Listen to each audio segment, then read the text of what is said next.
ഭാവന നായികയായി വേഷമിട്ടു വന്ന ചിത്രമാണ് ഹണ്ട്. സംവിധായകൻ ഷാജി കൈലാസിന്റെ ഒരു ചിത്രത്തിൽ ഭാവനായികയാകുന്ന കൗതുകം ഹണ്ടിനുണ്ട്.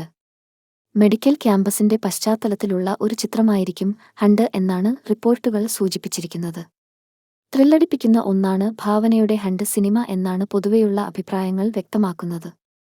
ഹണ്ട് ഒരു ഹൊറർ ത്രില്ലർ ചിത്രമായിട്ടാണ് ഒരുക്കിയിരിക്കുന്നത് എന്നാണ് റിപ്പോർട്ടുകൾ വ്യക്തമാക്കുന്നത്. തിരക്കഥ നിഖിൽ ആന്റണിയാണ്. ഛായാഗ്രാഹണം നിർവഹിക്കുന്നത് ജാക്സണ് ജോൺസണാണ്.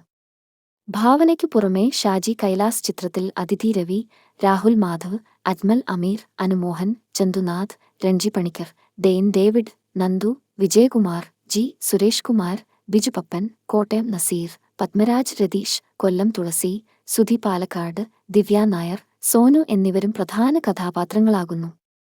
ഭാവന മികച്ച ഒരു കഥാപാത്രമാകുന്ന ചിത്രം നിർമ്മിക്കുന്നത് കെ രാധാകൃഷ്ണനാണ്. ഹണ്ടിന്റെ നിർമ്മാണം ജയലക്ഷ്മി ഫിലിംസിന്റെ ബാനറിൽ ആണ് നിർവഹിക്കുന്നത്. Production controller Sanju J. Shaji കൈലാസിന്റെ ഹണ്ടിന്റെ സംഗീത സംവിധാനം കൈലാസ് മേനോൻ നിർവഹിക്കുന്നതും പ്രതീക്ഷയുണ്ടാക്കുന്നതാണ്. ഷെറിൻ സ്റ്റാൻലിയും പ്രതാപൻ കല്ലിയൂരുമാണ് ചിത്രത്തിന്റെ പ്രൊഡക്ഷൻ എക്സിക്യൂട്ടീവ്. കലാസംവിധാനം വോബനാണ് നിർവഹിക്കുന്നത്. ഗാനങ്ങൾ സന്തോഷ് വർമ്മയാണ് എഴുതിയിരിക്കുന്നത്. Makeup P. ശങ്കറായ. ചിത്രത്തിന്റെ costume design Liji Preman. Office നിർവഹണം Dilli Gopan. PRO Vazhoor Jose, chief associate director Manu Sudhakar, photo Hari Thirumala എന്നിവരാണ്.